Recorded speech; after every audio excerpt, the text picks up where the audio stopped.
Hi పిల్లలు. ఈరోజు మరొక కథ చెప్పుకుందామా?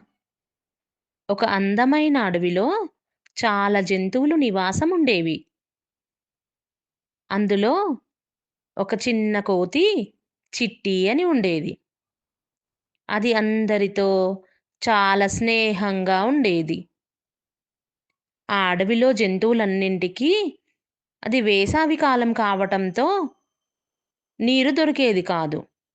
అన్ని జంతువులు నీటి కోసం వెతుకుతూ చాలా దూరం నడుస్తూ వెళ్తున్నాయి. మన తెలివైన చిట్టి ఒక చెట్టు పైన ఉన్న కుండల్ని చూసి ఎవ్వరికీ చెప్పకుండా ఆ చెట్టు మీదికి ఎక్కింది. ఆ కుండలో ఉన్న నీరు తాగింది. మన చిట్టికి అందులో ఏముంది అని కూడా చూడలేదు. చాలా దాహంతో ఉండడంతో గబగబా తాగేసింది. సహజంగానే అల్లరి చేసే మన చిట్టి ఇంకాస్త అల్లరి పెంచింది. అలాగే దాని ప్రవర్తన కూడా మారింది. చిట్టి కోతి అల్లరికి అడవిలో జంతువులన్నిటికీ విసుగొచ్చింది. మన చిట్టి కోతి చెట్ల మీద నుండి దూకుతూ, అటూ ఇటూ పరుగులు తీస్తూ, అన్ని జంతువులని బెదిరించటం, వాటిని కొరకటం చేసింది. దానితో అన్ని జంతువులు కలిసి "నువ్వు ఎందుకిలా చేస్తున్నావు?" అని అడిగారు. మిగిలిన జంతువులన్నింటికీ ఏమి చేయాలో అర్థమవ్వలేదు.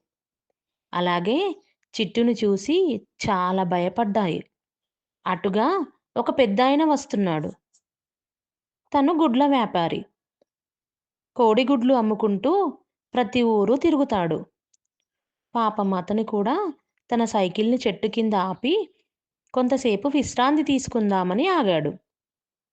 అంతలోనే మన చిట్టి అతనిపై దూకి తన గుడ్లన్నింటినీ బాల్స్ లాగానే విసిరేశాడు. ఆ వ్యాపారి కూడా భయంతో పరుగులు తీశాడు. అప్పుడు ఆ అడవికి రాజైన ఏనుగు దగ్గరికి అన్ని జంతువులు కలిసి తీసుకెళ్లారు. ఆ ఏనుగు రాజు కోతిని మందలించి జైల్లో వేసి కొన్ని గంటలు బంధించాడు. అప్పుడు చిట్టికి అర్థమైంది. నేను కల్లు తాగాను అని. నేను తప్పు చేశాను రాజావారు. నన్ను క్షమించండి.